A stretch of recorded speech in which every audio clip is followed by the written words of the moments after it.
நான் ரொம்ப துக்கப்படுறது என்ன அப்படின்னு சொன்னா, இந்த கணவனை இழந்தவர்கள் இந்த குழந்தைய தூக்குறதுக்கு நிறைய பேர் விட மாட்டாங்க. கொண்டு போய் குழந்தைய கையில கொடுக்க மாட்டாங்க. அந்த குழந்தைய கையில வேணாம் வேணாம் வேணாம் எடுக்க வேணாம் அப்படின்னு சொல்லி அவ்வளவு கஷ்டமா இருக்கும். நான் எனக்கு குழந்தை பிறக்கும் போதே பாச மாட்டேன் சொன்னேன்.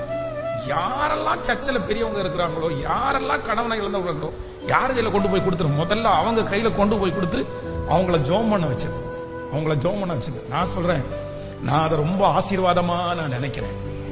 ஆண்டவருடைய கையில உயர்ந்தவன் என்றும் இல்லை, தாழ்ந்தவனும் என்றும் இல்லை. கணவனார் இருக்கிறவங்களுக்கு ஒண்ணு, கணவனார் இல்லாதவங்களுக்கு ஒண்ணு அப்படின்னு எல்லாம் கிடையவே கிடையாது. இந்த உலகம் உங்களை வேறு பிரிச்சு பார்க்கலாம், சொந்தக்காரங்க உங்களை வேறு பிரிச்சு பார்க்கலாம், ஆனா எந்த இடத்துலயும் ஆண்டவர் உங்களை ஒதுக்கவே மாட்டாரு. தைரியமா நீங்க நில்லுங்க, சந்தோஷமா நீங்க நில்லுங்க. நீங்க யாருடைய பணத்திலையும் பொழைக்கல, நீங்க யாருடைய அண்டர்லையும் வாழல.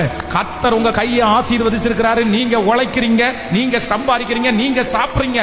நீங்க யாருக்கும் பயப்பட வேண்டிய அவசியம் இல்ல. நீங்க யாருக்கும் உங்களை ஒதுக்க வேண்டிய அவசியம் இல்ல.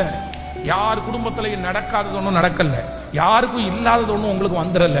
என்னமோ ஆண்டவர் இந்த சூழ்நிலையை உங்களுக்கு அனுமதிச்சிருக்கிறாரு, அவ்வளவுதான். ஆமென் சொல்லுங்க. உங்க வீட்டுல நடக்கிற கல்யாணத்துல கர்த்தர் உங்க தலையை உயர்த்துவார். உங்க பிள்ளைகளுக்கு ஒரு வேலையை கொடுத்து கர்த்தர் உங்க தலையை உயர்த்துவார். சொந்தக்காரங்களுக்கு முன்னாடி சாதிச்சுட்டான்ற ஒரு பேரை கர்த்தர் வாங்க பண்ணுவார். ஒவ்வொரு மனுஷங்களுக்கு முன்னாடியும் சாதிச்சுட்டான்ற பேரை ஆண்டவர் உங்க தலை மேல வைப்பார். இது தீர்க்க தரிசனமான வார்த்தை, இது தீர்க்க தரிசனமான வார்த்தை.